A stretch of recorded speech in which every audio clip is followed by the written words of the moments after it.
while I was preparing for this show, and I came across this story. I think it was on CNN's website. I'm not sure. But anyway, the government shutdown may have ended before the United States defaulted on its debt and caused worldwide financial calamity. Well, I already think we're in a worldwide financial calamity situation, but that was an argument for another time.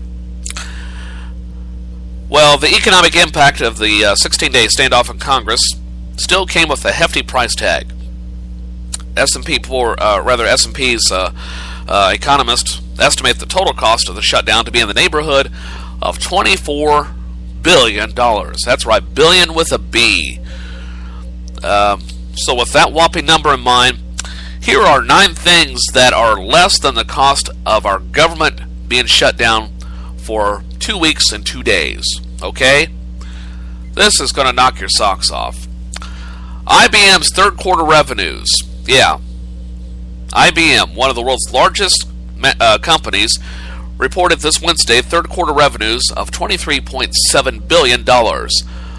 Almost exactly what economists estimate the total cost of the shutdown to be. This was a 4% drop for IBM, but unlike the government, which last shut down in 1995, IBM reports earnings every single quarter. Alright, let's see here. 17 times 4, that's what? 68 quarters where they reported a profit almost every single time. When was the last time the federal government went 68 quarters and reported a profit?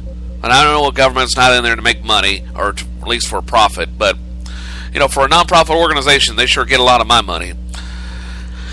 Number 2, the American Red Cross's total yearly operating expenses multiplied by 7. Well, the American Red Cross posted total operating expenses of $3.3 billion for fiscal year 2012. That's according to the organization's chief financial officer. Multiply that number by 7, and you still don't quite reach $24 billion. Number 3 on the list, the revenues from 2.5 NFL seasons. Yeah, revenues for the National Football League this year will be just over $9 billion.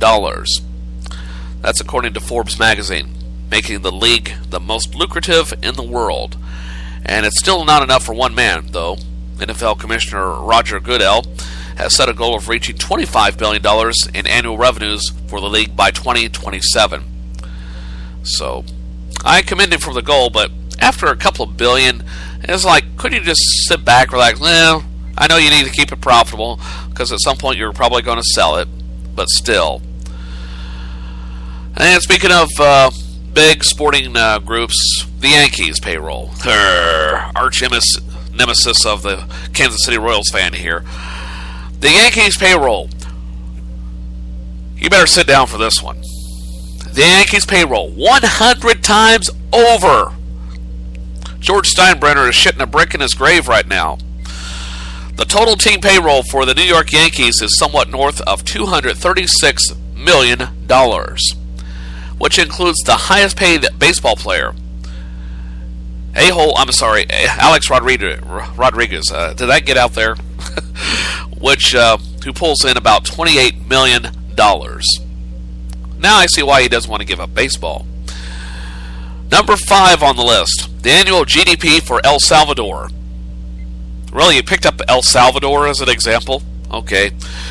Well, the Central American nation's gross domestic product was $23.86 billion last year. That's according to the World Bank. The gross domestic product is the monetary value of all the goods and services produced within a country.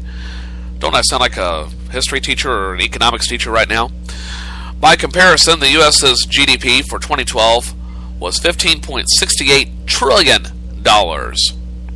And still, we're broke. Number 6 on the list, 83 Boeing Dreamliner planes. Wow. I didn't know there were that many Boeing planes in service. Well, it seems that the 3 different sizes of Dreamliner jets range in price from nearly $212 million to $288.7 million, according to Boeing officials. The high-tech plane has seen its share of mishaps since it debuted 2 years ago. Number 7. one of my favorites on this list, NASA's budget. The budget for the National Aeronautics and Space Administration for fiscal year 2014, get this, which started on October 1st of this year, is $17.7 billion.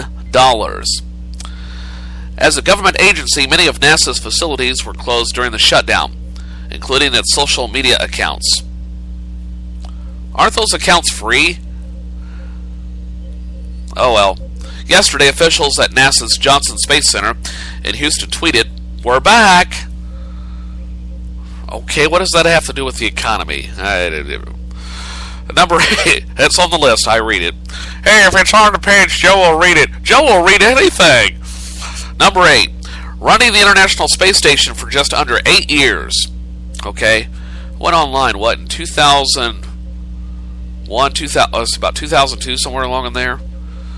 Well, the space station that serves as a research lab for astronauts cost an estimated $3 billion to operate in fiscal year 2013. $3 billion. That's according to NASA. And finally, number 9 on the list. This is my personal favorite. 6,315 Super Bowl ads. Think about that. 6,315 Super Bowl ads. CBS sold its ad inventory for Super Bowl. You had to put Roman numerals up there. I assume that's 47. That sounds about right. 47, Super Bowl 47 at prices between $3.7 million and $3.8 million, according to Ad Age. It was a new record for the cost of a 30-second ad, but one that industry executives will expect will keep soaring in the years to come, according to Forbes magazine. Oh, I don't doubt it. I don't doubt it at all.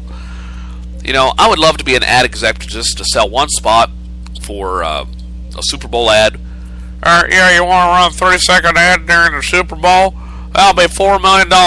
Check, please. Boom, done. You're done for the year. You don't have to do anything else. You could go for a few years and say, I don't feel like selling an ad this year. I mean, come on. You know, maybe the government, in addition to getting into the film industry, should also start selling Super Bowl ads. Take over that franchise.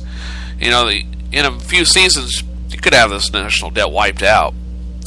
So those are just some fun things to talk about with the government shutdown and the aftermath, to give you kind of a price comparison. Well, speaking of the government shutdown, in a more bizarre moment during Wednesday night's House vote, and I forgot to bring this up on yesterday's program, a stenographer took to the microphone to rant about God and Freemasons before being dragged off the floor. This sounds like something out of a really bizarre sitcom or drama or something. But apparently, Diane, I assume her last name is pronounced Reedy, walked up to the speaker's chair and started yelling. And I want to play you part of that soundbite. It's not the best sound quality, but it gives you an idea of what happened Wednesday night in our nation's capital. Here we go. He will not be mocked. He will not be mocked. Don't touch me. He will not be mocked. The greatest deception here is this is not one nation under God. It never was. Had it been, it would not have been. No. It would not have been. The Constitution would not have been written by Freemasons. They go against God. You cannot serve two masters. You cannot serve two masters. Praise be to God, Lord Jesus Christ. Yeah, you can't make that kind of stuff up, at least not very easily. Let's see here. Where was I? I lost my bookmark. Well, following the outburst, she was interviewed by Capitol Police and then taken to a hospital for mental health evaluation. She is well known to House lawmakers as one of the stenographers who regularly works on the House of Representatives floor. Now, according to Chad Program, told Fox News the other night, I know her and I've talked to her many times over the years. She's very religious and people were very concerned here. She's always had a smiling disposition, unquote. He said that while it's not strange to see a protester on Capitol Hill, he had never seen anything like this. People were absolutely stunned. He said, pointing out that unprecedented nature of a congressional employee launching into a protest during such an important moment. On Fox and Friends yesterday morning, Steve Doocy read an email from a minister who argued that Reedy is not mentally unstable. He wrote that Reedy appeared to be performing an exercise of the gifts of the Spirit. Oh, really? We're going to go down that road? Well, in order to bring a warning and a message from God regarding the activity in the house. Well, along that same theme, my friends, I didn't realize I have a stream of consciousness here on the put this show prep together. Usually it's more discombobulated, and I kind of put it together later and try to make a sense of it. Today, I think my subconscious must have kicked in, because I heard this on Fox News yesterday as well. And O.J. Simpson is back in the news, and he's many things to many people, but television evangelist never came to my mind. But apparently, he could eventually be added to the long list of descriptives. You know, the names like Jerry Falwell, remember him? And, of course, our favorite, Pat Robertson. Well, it seems that the fallen former football player and has reportedly rediscovered God in prison and has purported plans to become a television evangelist once he's released.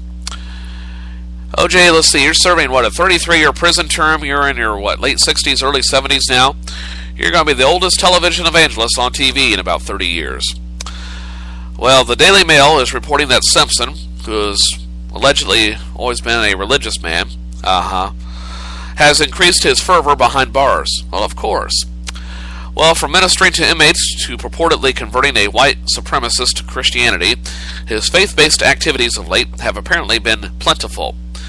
O.J. Simpson is currently serving a 9 to 33-year sentence in state prison as a result of his October 2008 conviction for armed robbery and kidnapping charges, and now is using a writ of habeas corpus to seek a new trial, claiming that he had such bad representation his conviction should be reversed.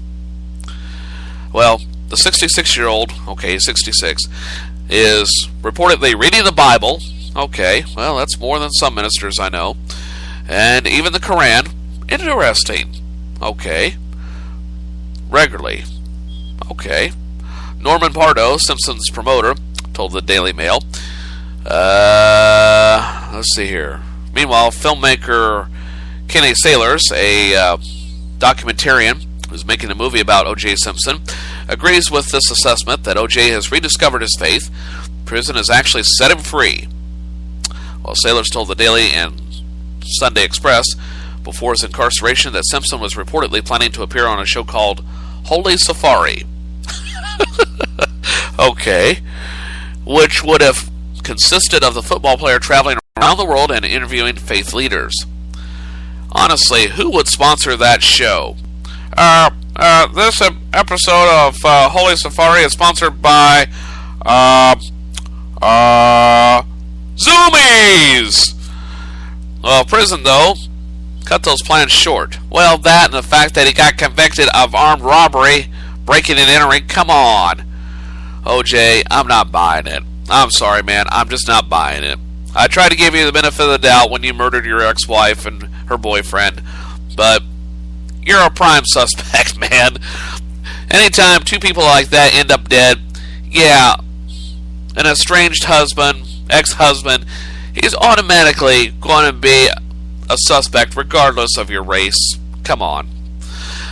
Well, it seems that this goal is still in his mind. Yeah, the real goal is, hey, if I adopt a religious tenet here, there's a chance that the parole board might release me from prison early. I have been converted. Well, good luck, OJ, but I'm sorry, man. I just don't. I don't think it's going to happen. Okay, I just really don't think it's going to happen. A couple other bizarre things in the news that I wanted to talk about real quickly, and then we'll get into the heart of today's program. Rush Limbaugh was back in the news yesterday, and I don't know if this is a bazinga or if he actually means it, but he has been critical of the Republican Party and how they handle the shutdown. This is